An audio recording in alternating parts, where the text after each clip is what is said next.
This is Cheryl Hazzard again. So Donald Mitchell was in Little Women. Paul Thomas Mitchell was the 9/11 victim that died in the terrorist attack.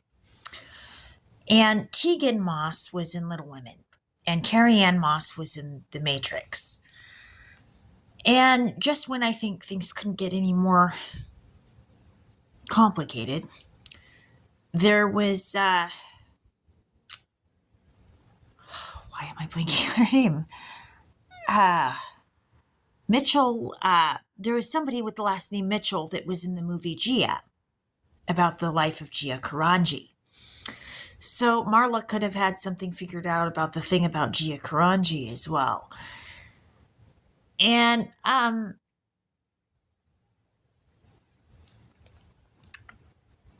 anyway, so my name means Little Womanly One.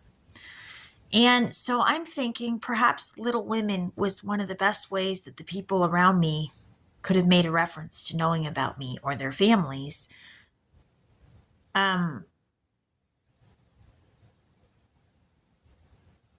Using my name meaning to tell me things. And but this is where it gets dicey. So, okay, Emma Still was in band with me. And I found out that in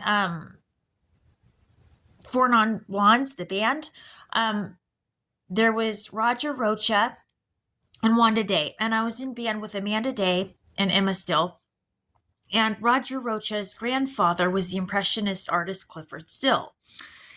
And so I was in band with Emma Still. I didn't know her very well, but we were in band together. And I think she was the one that I bumped out of her seat during 7th grade band testing. And I don't know what was going on that week, whether she practiced or not, or whether she was just having a bad week, or if something happened, I don't know. But I practiced that week, and I guess I wanted out of the 9th chair because I was 9th chair and she was 5th, and I wasn't happy with my seating, so I practiced that week. And so this gets weird because Michael Still, as I knew him, was the biological father of Nathan. And he's been a deadbeat in his life. And I found out that supposedly he was married and he lied to me about it. And there was a whole lot of stuff that got complicated and particularly messy. And before I even met Michael Still, Lacy Peterson went missing and she was pregnant. And she was murdered. And at the time, I feel stupid for this, actually. Quite. After what I found out.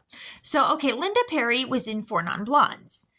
And so Laurie Metcalf, it turns out, who's claimed me, was in On Roseanne with Sarah Gilbert, who ended up married to Linda Perry. And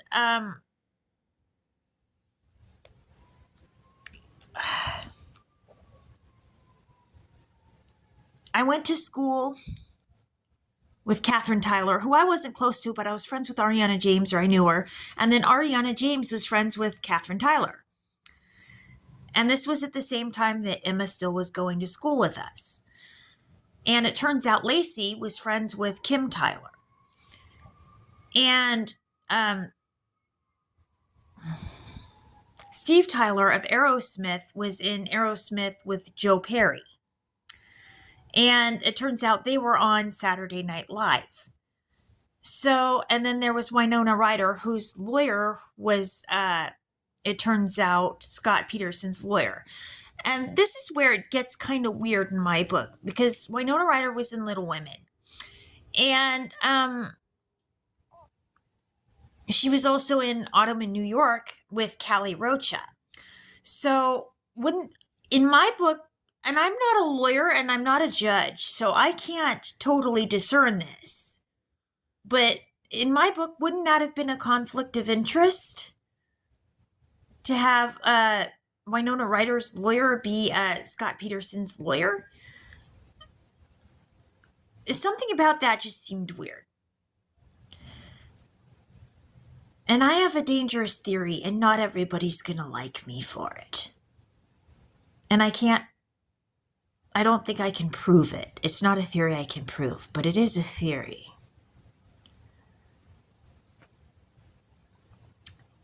But it was actually because of what Sharon Roach had put in her book about For Lacy that I even thought of the theory.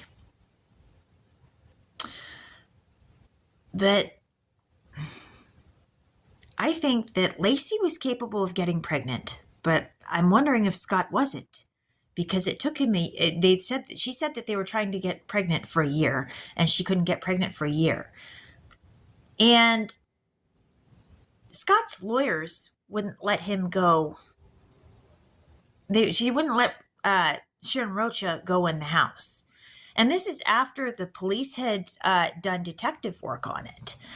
Now, what seems strange to me is that Pat Harris was Scott Peterson's attorney. And David Harris was the prosecution.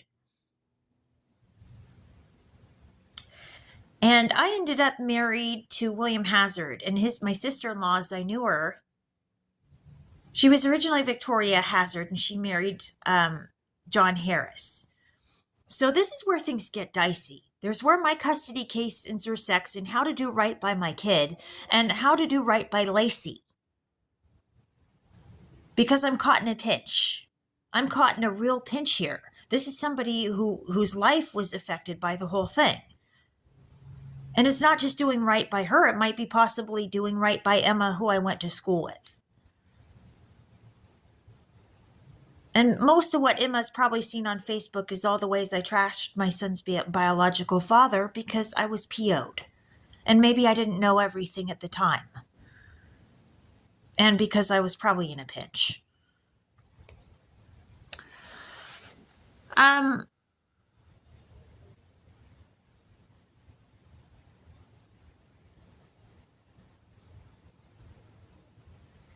But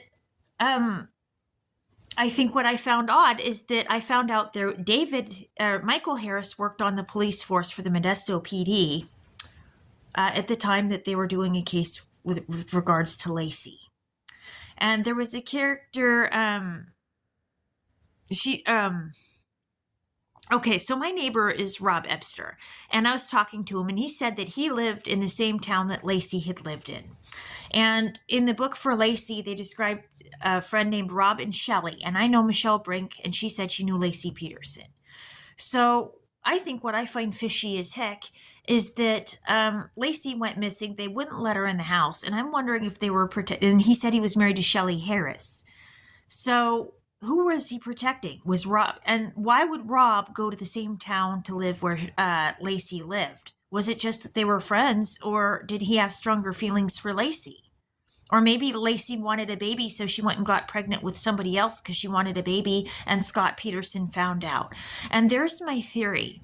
My theory is that Scott's little swimmers weren't doing the job, so Lacy went and got pregnant with somebody else, and Scott figured it out, and bye-bye Lacy.